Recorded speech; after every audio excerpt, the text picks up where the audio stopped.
আমাদের প্রত্যেকেরই ছাদ বাগানে পুরনো লঙ্কা গাছ রয়েছে। যে লঙ্কা গাছগুলিতে বর্তমান অবস্থা এমন একটা অবস্থা, একদম জরাজীর্ণ অবস্থা। এবং যে লঙ্কা গাছগুলিতে যে লঙ্কাগুলি শীতকালে অনেক বড় বড় হতো, এখন এসে দেখা যাচ্ছে তার পাতাগুলি কুঁকড়ে এসছে, লঙ্কাগুলির সাইজটাও বেশ ছোট হয়ে এসছে। এবং আমরা চিন্তায় আছি যে এই গাছটিকে তুলে দিয়ে আবার নতুন গাছ লাগাবো কিনা, বা এই সমস্ত গাছগুলিতেই কি করে আবার নতুন করে লঙ্কা পাওয়া যাবে সেই সমস্ত বিষয় নিয়ে। তো আপনি যদি আপনার ছাদ বাগানে এই ধরনের পুরনো লঙ্কা গাছ থেকে থাকে, তাহলে আজকের এই ভিডিওটি অবশ্যই আপনার জন্য। প্রথমে বলে রাখি যে লঙ্কা গাছ যখনই পুরনো হয়ে আসে তখনই কিন্তু তার পাতা কুঁকড়ে আসা ব্যাপারটা অনেকটাই বেড়ে যায়।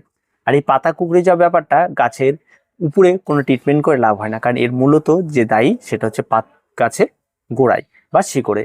এই সমস্ত গাছগুলির গাছের গোড়ার দিকে যে শিকড়টি থাকে সেই শিকড়ের মধ্যে ছোট ছোট অর্বুদের মতো গুটি তৈরি হয়। এই গুটিগুলি যখন তৈরি হয় তার মধ্যে বিভিন্ন ধরনের ফাঙ্গালের বাসা তৈরি হয়, যার ফলে কি গাছ খুব একটা ভালো মাটি থেকে খাবার সংগ্রহ করতে পারে না।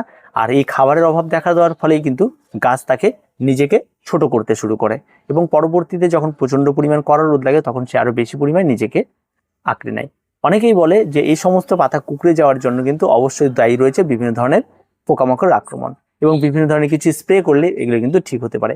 তবে মূলত আপনারা এটা ভালো করে লক্ষ্য করবেন, যে সমস্ত লঙ্কা গাছের পাতা একবার কুঁকড়ে গেছে সেই সমস্ত লঙ্কা গাছ নতুন করে রিকভার করা কিন্তু অনেকটাই মুশকিল। কোনো ওষুধ বা কোনো কিছুতে কিন্তু খুব একটা ভালো কাজ হয় না। এবার আসি, এই সমস্ত লঙ্কা গাছগুলিতে যদি আবার পুরনো নতুন করে লঙ্কা পেতে হয়, প্রথম দুটো অপশন হয়, আপনাকে এগুলি তুলে নতুন করে চারা লাগাতে হবে। যে নতুন চারাটি লাগাবেন সেটাতে কিন্তু ফলন এই পুরনো গাছের থেকে বেশি পাবেন।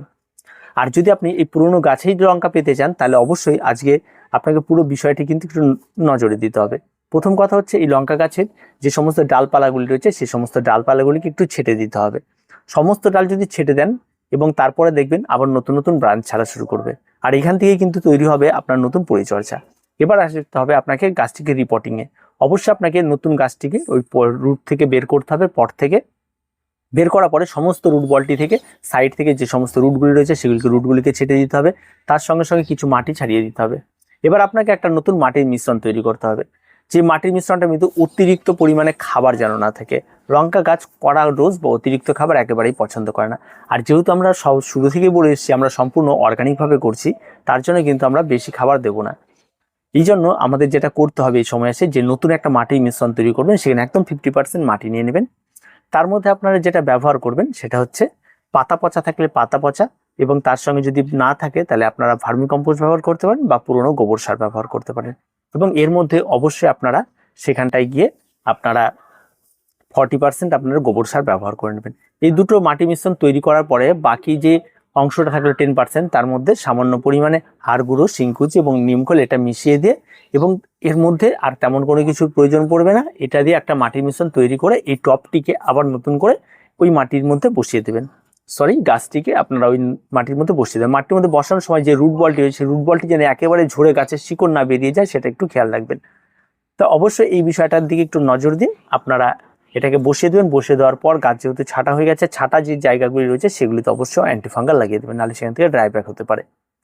এবার গাছটিকে অবশ্যই জল দিয়ে দেবেন। জল দেওয়ার পরে আপনারা হালকা রোদ হালকা ছায়া লাগে এমন একটি জায়গায় এটাকে রেখে দেবেন। ঠিক গোলাপ গাছের মতোই এই গাছেও আবার নতুন যখন ডালপালা ছাড়তে শুরু করবে সেই সময় কিন্তু অবশ্যই এখানটায় চোষক পোকার আক্রমণ ঘটবে। এই পোকাগুলি অনেকটা ছোট্ট ছোট্ট দেখতে হবে এবং তারা এই সমস্ত নতুন পাতা থেকে খাদ্যরস শোষণ করে নেয়। যখন নতুন ডালপালা ছাড়তে শুরু করবে তখন অবশ্যই আপনাকে এটা স্প্রে করতে হবে। এখানটা একটার স্প্রে করতে পারেন, সুপার ক্লাসের একদম নর্মাল পেস্টিসাইড যেগুলো হয় সেগুলো আপনারা স্প্রে করে দিন। স্প্রে করে দেওয়ার পর আপনারা অবশ্যই এখানটা একবার অ্যান্টিফাঙ্গাল স্প্রে করতে। অ্যান্টিফাঙ্গাল হিসেবে আপনারা ব্লাইটক্সকে আমি সবসময় প্রিফার করি, কারণ এটা এমন একটা অ্যান্টিফাঙ্গাল যেটা মোটামুটি একটা কন্ট্রাস্ট বেস অ্যান্টিফাঙ্গাল। সমস্ত গাছের ক্ষেত্রে সব রকম কাজ একটি মোটামুটিভাবে ভালো হয়ে যায়। আর তেমন কোনো কঠিন বাগান করার জন্য যেটুকু প্রয়োজন সেটুকু অন্তত কাজ সেরে ফেলে এরা। এবার এর বাইরে যদি আপনি মনে করেন যে না, আমি আমার গাছে এই সমস্ত বাইরে থেকে আনা কোন রকম পেস্টিসাইড বা অ্যান্টিফাঙ্গাল আমি স্প্রে করবো না, তাহলে আপনার এখানটায় নিম তেল স্প্রে করতে পারেন অর্গানিকভাবে। ঠিক আছে, তাতে কিন্তু যথেষ্ট ভালো কাজ হবে। আর তার সঙ্গে সঙ্গে যদি মনে হয় যে অ্যান্টিফাঙ্গাল স্প্রে করুন, তাহলে দারচিনি এবং গোলমরিচের গুঁড়ো সেটা আপনারা ডাস্ট করে নিয়ে বা গুঁড়ো কিনতে পাওয়া যায়, সেটা জলের মধ্যে গুলে নিয়ে আপনারা স্প্রে করে দিতে পারেন, তাতেও কিন্তু খুব ভালো কাজ হবে। আর যদি সেটাও না হয়, যদি ক্রয় না করতেন, নিম পাতা জলে ফুটিয়ে নিন বা তামাক পাতা জলে ফুটিয়ে নিন, সেটা স্প্রে করুন, তাতেও কিন্তু খুব ভালো কাজ হবে। যেটা আপনার পছন্দ মনে হবে সেটা আপনারা করবেন প্রথম স্টেজে, কারণ তখনই কিন্তু গাছে ফল আসছে না। আবার সেই স্প্রেটা করলে যে আপনার সেটা মুখে বা কোনো খাবারে চলে যাবে তেমনটা কিছু হবে না।